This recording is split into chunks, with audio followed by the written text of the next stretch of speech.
Hello. I called off my wedding while my fiancée was on vacation with her ex after she told me. It's just a trip between friends. Stop being so insecure and controlling. 5 weeks later, her phone call completely caught me off guard. Hi, I'm Mateo, 32. I work as a logistics analyst for a shipping company in Valencia, and my weeks are usually spreadsheets, port schedules, and late calls with people in other time zones. I'm not rich, but I'm steady, and I'm the type who pays bills early and keeps receipts. My fiancée is Laura, 29. We've been together 3 years, engaged for 8 months, and we rent a 2-bedroom apartment together. We split chores, and up until recently, I thought we split the stress pretty evenly too. The wedding was set for early summer. Not huge, about 70 people, but not cheap either. Laura wanted it to look expensive without being called expensive. She had opinions about everything, down to the thickness of the invitation paper and whether the chairs looked too basic in photos. I can handle opinions. What got old was the way she delivered them. Like every vendor was lucky she was even considering them. I agreed to take overtime because it felt cleaner than debt.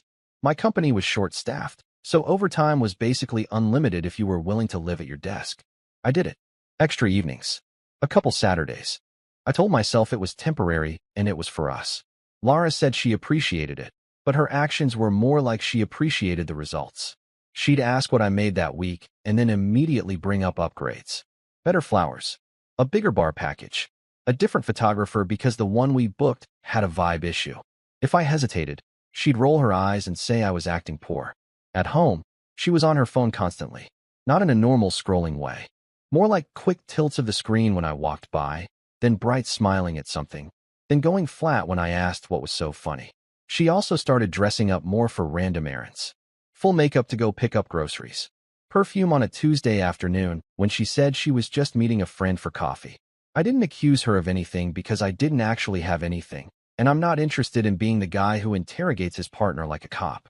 But I started noticing patterns, and once you notice patterns, you either ignore them or you start keeping track. Last week, I came home after a 12-hour shift and saw her laptop open on the couch. A notification popped up and vanished fast, but I caught the name. Nico. I know that name because Nico is her ex. The one she calls toxic. The one she says she learned her lesson from. The one she promised she had blocked everywhere. I stood there for a second longer than I should have, and Laura walked in from the kitchen and snapped at me for hovering like a weirdo. I told her I was just tired, which was true, but now I can't stop thinking about why an ex who is blocked would be popping up on her screen at all. The next morning, I didn't bring it up. I made coffee, packed my lunch, and left like normal. Laura barely looked up from her phone. She asked if I could send her the login for the wedding venue portal because she wanted to double-check the seating chart again. Not because anything was wrong, just because she likes to circle problems until she invents one. At work I tried to focus, but my brain kept replaying that notification.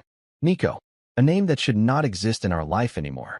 Around midday, Laura texted me a list of things she wanted to upgrade. A different cake tasting because the one we tried was too plain. Linen napkins instead of paper. A photo booth because her cousin's wedding had one and it looked fun. I replied with a simple "we can talk tonight." She sent back a thumbs down emoji like I was her annoying employee. I got home late again. Laura was in the bedroom with the door mostly closed. Not fully shut, just enough to signal do not enter. I could hear her laughing, the kind of laugh she does when she is trying to impress someone. When I walked past, the laughing stopped. She opened the door a minute later and came out with that fake casual face. She told me she was on the phone with her friend B, and then immediately asked why I was looking at her like that. I said I wasn't. She shrugged and said whatever, and then asked if I had picked up the deposit receipt for the florist. I reminded her I paid it online last week. She rolled her eyes and said I know. I just like having paper copies because you forget things. That was a new thing too. Little jabs about my reliability while I was basically funding the whole production. After dinner, she took a shower and left her phone on the counter. I didn't grab it. I didn't need to. I'm not proud of the thought that came next, but I'm also not going to pretend I'm above it. I looked at her laptop again.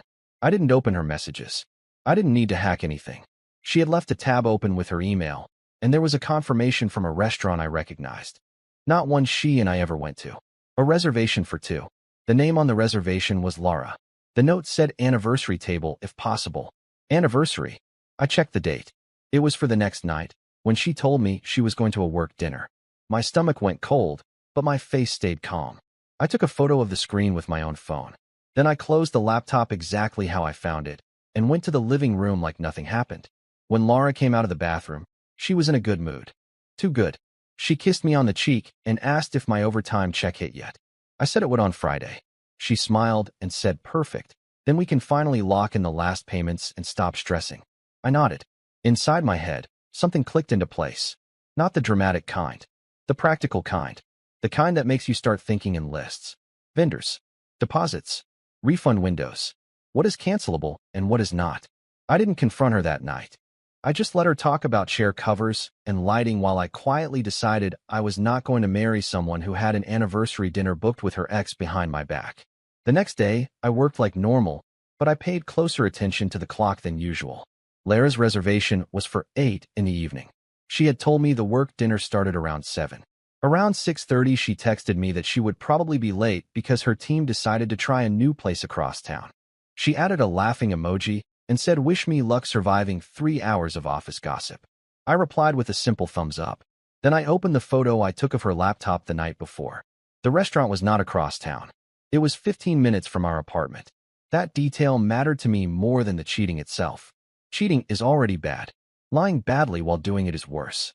I finished my shift and drove home instead of heading toward the restaurant. I wanted to see what she did when she thought nobody was watching. At 7:15, I parked down the street from our building. Our apartment windows faced the road, and the living room lights were on. At 7:25, the front door opened, and Laura walked out. Work dinner Laura looked very different from the Laura I saw that morning. She was wearing the red dress she usually saves for weddings and formal events. Full makeup, hairstyled. The perfume she only uses when she wants attention. She checked herself in the reflection of her phone screen before locking the door. Then she walked toward the corner and called a ride. No hesitation. No rushing. She looked excited. I waited about 10 minutes before starting the car. Not because I was trying to follow her like a detective. Honestly, I just wanted confirmation that my brain was not inventing a story out of a single email. The restaurant was easy to find. Valencia is not a giant city, and the place was popular enough that the outside tables were almost full. I parked across the street and waited. At 8 on the dot, Laura stepped out of a car and walked toward the entrance. A man was already standing there. I recognized him instantly, even though I had only seen photos before. Nico. He looked exactly like the type Laura used to complain about. Good hair, tight shirt, the kind of smile that works on people who want to be impressed. They didn't greet each other like distant acquaintances. They hugged the kind of hug that lasts a little too long for people who supposedly hate each other. Then they went inside together. I sat in the car for about 5 minutes after that. Not angry, not shaking, just very calm. Because at that point the situation was simple. My fiancée had an anniversary dinner with her ex while I was working overtime to pay for the wedding she kept upgrading. So I drove home and started opening every wedding contract we had saved on my computer. Most people think the worst moment is catching someone cheating. For me, it was the quiet hour after. I sat at the kitchen table with my laptop and started opening contracts.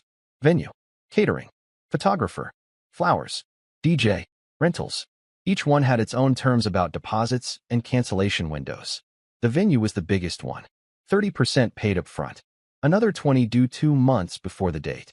We were still just inside the window where the second payment had not been processed yet. That mattered. I made a simple list on paper. Vendor name, deposit amount, refund policy, cancellation contact. It felt weirdly similar to work. Just a problem with numbers and deadlines. Around 9:30, Laura texted me. She said the work dinner was dragging and she might grab a drink after with the team. She added a tired emoji like she was suffering through it. I looked at the message for a few seconds, then put the phone down. 10 minutes later, I emailed the venue coordinator. I kept it short and professional. Personal circumstances. Wedding canceled. Please confirm refund amount based on the contract terms. Next was the photographer. Their deposit was non-refundable, but the date could be released if notice was given early enough. I sent the same message. Catering was a partial refund situation depending on timing. We were still far enough out that it was mostly safe. By the time I finished the third email, my brain had fully switched into logistics mode. I wasn't thinking about Laura sitting in that restaurant laughing with her ex. I was thinking about how much money I could recover before anything became final. At 10:15, my phone buzzed again. Another message from Laura. She asked if I could transfer €2,000 from our joint savings to the wedding account because the decorator needed confirmation for upgraded lighting. That message actually made me laugh. Not loudly, just a quiet short laugh that surprised even me. While she was having an anniversary dinner with Nico, she was still actively spending my overtime money on the wedding she apparently didn't take seriously enough to stay loyal for. I didn't reply right away. Instead, I opened the decorator contract and checked the cancellation clause. Non-refundable once final design approval is submitted. I logged into the vendor portal and saw that Laura had already approved the upgraded lighting package earlier that afternoon. Of course she had. At that point, the last piece of doubt disappeared. This wasn't confusion or mixed feelings or some emotional mistake. This was someone fully comfortable living two different lives at the same time. So I finished sending the rest of the cancellation emails. Then I logged into the wedding website and changed the password. Once the emails were sent and the website password was changed, the apartment felt unusually quiet. Not peaceful, just empty in a practical way, like a place you already know you are about to leave behind. I looked around the living room and realized something simple. Almost everything in the apartment was mine. The lease was in my name because my credit was stronger. The couch was mine from before we moved in together. The TV, the kitchen table, even most of the cookware came from my old place. Laura had brought clothes, cosmetics, decorations, and a collection of plants that she regularly forgot to water. So the next logical step felt obvious. I started gathering her things. Not in an angry way. No throwing or dramatic gestures. I grabbed 2 of the large storage boxes from the closet and carried them into the bedroom. Her side of the closet was easy. Dresses first, shoes second, handbags after that. I folded what made sense to fold and laid the rest flat. The boxes filled faster than I expected. While I worked, my phone buzzed again. Laura sent a photo of a cocktail. The caption said Team Survival Drink. The restaurant logo was visible on the napkin in the corner of the picture. The same restaurant from the reservation. She either didn't notice it or didn't care enough to crop it. I didn't reply. Instead, I moved to the bathroom and cleared half the cabinet. Makeup bags, hair tools, skincare bottles that cost more than my weekly groceries. Everything went into another box. The whole process took about an hour. By the time I finished, 4 boxes were stacked neatly by the front door. I also added the small decorative things she liked. Picture frames she bought. The throw pillows she insisted made the couch look less depressing. The framed wedding invitation sample she had hung in the hallway 2 weeks ago. Seeing that one almost made me pause. Almost. I took it off the wall and placed it on top of the boxes. Then I sat down at the kitchen table again and opened my laptop. The venue coordinator had already replied. Cancellation confirmed. Deposit partially refundable minus administrative fee. That single email saved me almost 6,000 euros. I leaned back in the chair and looked at the stack of boxes near the door. Laura still thought she was out having a fake work dinner while her fiancé waited at home. What she didn't know was that by the time she came back tonight, there would be no wedding left to come home to. Laura came home a little after midnight. I heard her outside the door first. The quiet clacking of her heels in the hallway, then the sound of keys in the lock. I was still sitting at the kitchen table with my laptop open, exactly where she had left me earlier that evening. When she walked in, the first thing she noticed was the boxes. 4 of them stacked neatly beside the door. Her coats folded on top. The framed wedding invitation sitting right at the front. She froze for about 2 seconds. Then her face twisted into irritation instead of confusion. She asked what the hell this was supposed to be. I told her calmly that I packed her things so she could take them tonight. That's when the attitude kicked in. She dropped her purse on the counter and started talking fast, the way she does when she thinks she can bulldoze a conversation. She said I was being dramatic. She asked if this was about her being late. She said normal people don't pack someone's belongings like a psycho just because of a work dinner. I didn't argue. I turned my laptop toward her and showed her the reservation confirmation email. Her eyes moved across the screen for maybe 2 seconds before she looked away. Then she rolled her eyes. Not panic, not guilt, just annoyance.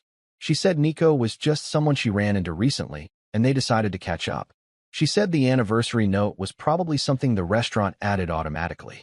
She said I was overreacting and embarrassing myself. I listened to the whole speech without interrupting. When she finished, I told her I had already canceled the wedding. That was the first moment she actually looked shocked. Her eyebrows went up and she asked what I meant by canceled. I explained it slowly. Venue, catering, photographer, website, everything. For the first time that night, she stopped talking. Then she asked the only question she seemed to care about. What about the deposits? I told her some were refundable, some were not. But the bigger point was that there wasn't going to be a wedding anymore. Her expression changed again, this time into pure anger. She said I had no right to make that decision without her. I reminded her that I was the one paying for most of it while she was out celebrating an anniversary with her ex. The apartment went very quiet after that. Laura looked at the boxes again. Then she laughed in this short, sharp way and said I was acting like a jealous child. I shrugged and told her the boxes were ready whenever she wanted to take them. Laura didn't move toward the boxes. Instead, she crossed her arms and leaned against the counter like she was preparing for an argument she thought she could win. She said I was blowing something small into a huge problem. She repeated that Nico was just someone she met for dinner. She said adults are allowed to have conversations with people from their past. Then she added that if I wasn't so paranoid and controlling, I would understand that. That part didn't land the way she expected. I told her calmly that adults are also allowed to end engagements when their partner lies to their face. She scoffed and asked what lie I was even talking about. So I reminded her. She said work dinner. She sent a photo pretending to be with coworkers. She told me the place was across town. Meanwhile, she was dressed for a date at a restaurant 15 minutes away, meeting the one ex she claimed she had blocked everywhere. Laura waved her hand like I was listing minor inconveniences. She said it wasn't a big deal and I was embarrassing myself by acting like a detective. Then she asked if I had followed her. I said yes. That made her shake her head like she was the reasonable one in the room. She said, wow, so now you're stalking me too. I didn't bother reacting to that. Instead, I told her something simple. If she had told me earlier that she wanted to reconnect with Nico, I would have ended the relationship immediately and saved us both months of planning. But she didn't do that. She let me work overtime to pay for a wedding while she scheduled anniversary dinners with someone else. Lara's expression hardened. She said I was twisting the situation and acting like a victim. She said nothing even happened between her and Nico. I nodded and told her that didn't actually change anything. Because the kind of person who sets up secret dinners with their ex while planning a wedding isn't someone I'm interested in marrying. Another long silence followed. Finally, she looked at the boxes again and asked where exactly she was supposed to go at midnight. I told her that part wasn't complicated. Nico seemed like a good starting option. For a moment, I thought Laura might argue again. Instead, she let out another short laugh, grabbed her phone, and walked straight to the door. Her movements were sharp and annoyed, like she was the one inconvenienced by the situation. She pointed at the boxes and asked if I seriously expected her to carry all of that alone. I told her I'd help bring them downstairs. Not because I felt generous, just because I wanted the situation finished quickly. Neither of us said much while we moved the boxes. The hallway was quiet and the elevator ride was even quieter. Laura kept tapping on her phone the entire time, probably messaging someone. When we reached the building entrance, a ride was already pulling up to the curb. That answered the question of where she planned to go. We placed the boxes near the car. The driver stepped out and opened the trunk. Laura shoved the smaller bags in first and then turned back toward me. She didn't apologize.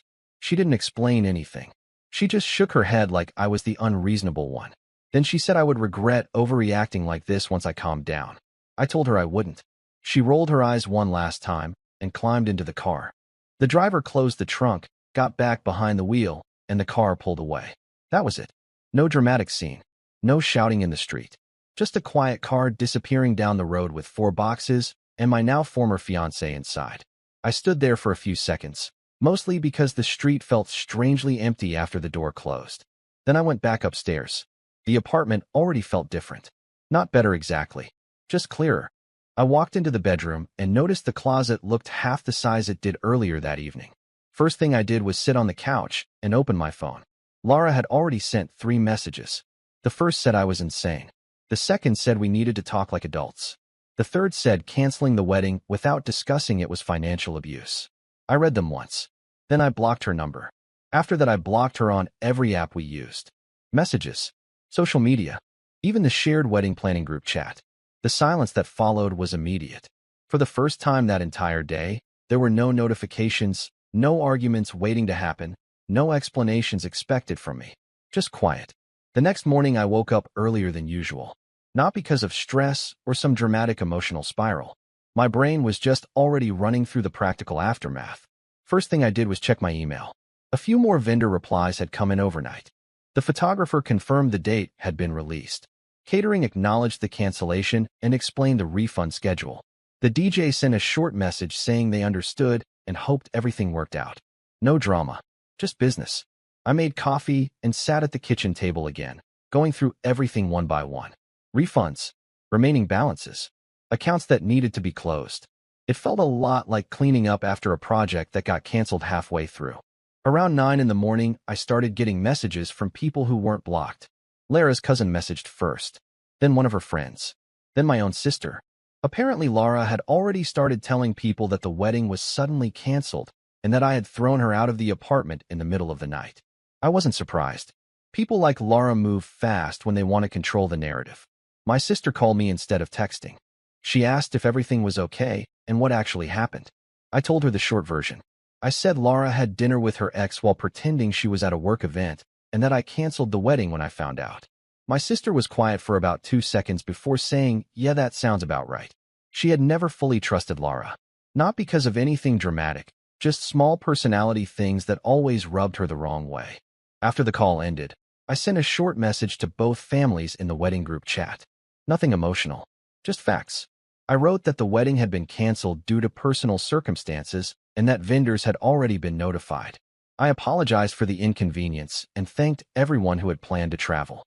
Then I left the group. About 20 minutes later, I got a call from a number I didn't recognize. I answered because sometimes vendors call from random lines. It was Lara. Not directly. She was using someone else's phone. The moment I heard her voice, I hung up and blocked that number too. Whatever she wanted to say at that point didn't matter anymore. The wedding was already gone. The apartment was quiet again. And for the first time in months, I didn't have to calculate how many extra hours I needed to work to keep someone else happy. The rest of that week settled into a strange kind of normal. Work stayed busy, which honestly helped. Logistics doesn't pause because your personal life collapses. Ships still arrive. Schedules still break. Someone still needs to figure out where containers are supposed to go next. During lunch breaks, I finished closing out the wedding situation. Most vendors were professional about it. The venue processed the partial refund. Catering confirmed the remaining balance was canceled. The photographer released the date without any issue. In total, I lost some money, but far less than I would have if I had waited another month. That alone confirmed I made the decision at the right time. Lara tried a few more ways to reach me during the first couple days. A second unknown number called once. An email came through from an address I didn't recognize that was clearly hers. The message said we needed to talk like adults and that I was destroying 3 years over nothing. I didn't respond. I blocked the email and moved on. A few days later, one of our mutual friends sent me a short message. Not gossip exactly, just an update. Apparently, Lara was already publicly back in contact with Nico. They had been seen together twice that week. According to the friend, Lara was telling people that the wedding ending was probably for the best because we were never really compatible anyway. That didn't bother me. If anything, it simplified things. Because it meant the version of the story she wanted people to believe was already drifting away from reality. Meanwhile, my reality was simple. The apartment was quieter. My schedule went back to normal hours instead of constant overtime. The money that used to go into a wedding fund stayed in my own account. About 2 weeks later, I took down the last leftover piece of the wedding planning. A folder on my laptop labeled June wedding. I looked at it for a second, then deleted it. No anger. No big emotional moment. Just a finished decision. Looking back, the part people keep asking me about is why I didn't argue more or try to work it out. The honest answer is simple. Once someone is comfortable lying to your face while you are building a future together, I hope today's story offered you a moment of deep reflection and perhaps a bit of clarity for your own journey. If you felt a connection to our character struggle and triumphs, or if you simply enjoy the soulful narrative we share here on Versatile, please take a second to hit the like button and subscribe. Your support is the heartbeat of this channel. It is the fuel that keeps me searching for the most authentic, raw, and meaningful slices of life to bring to your screen. By joining us, you are not just watching a video, you are becoming part of a community that values truth and resilience. In the world of love and commitment, a partner betrayal feels like a sudden earthquake. In an instant, the foundation of trust you spend years perhaps decades, building is shattered into dust. The pain is real, and the silence that follows can be deafening. But I want you to remember this.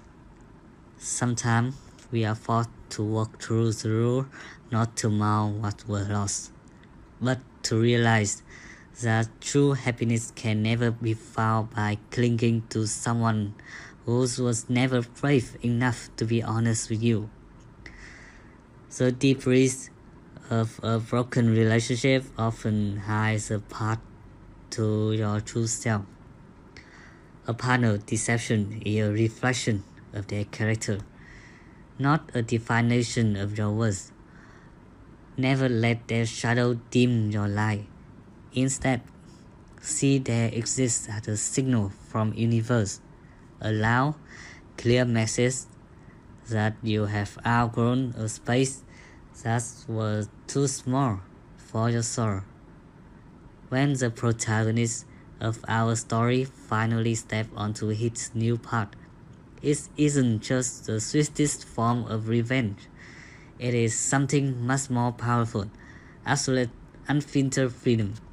Always remember, the goal of living a toxic marriage isn't necessarily to rush into the arms of someone new. The real victory is finding courage to be alone, to heal, and to finally find yourself again. Because once you are whole on your own, no one can ever take your happiness away from you. Thank you for lending me your ear, your time today. Be kind to yourself, stay strong, and I will see you in the next story, only on Versatile.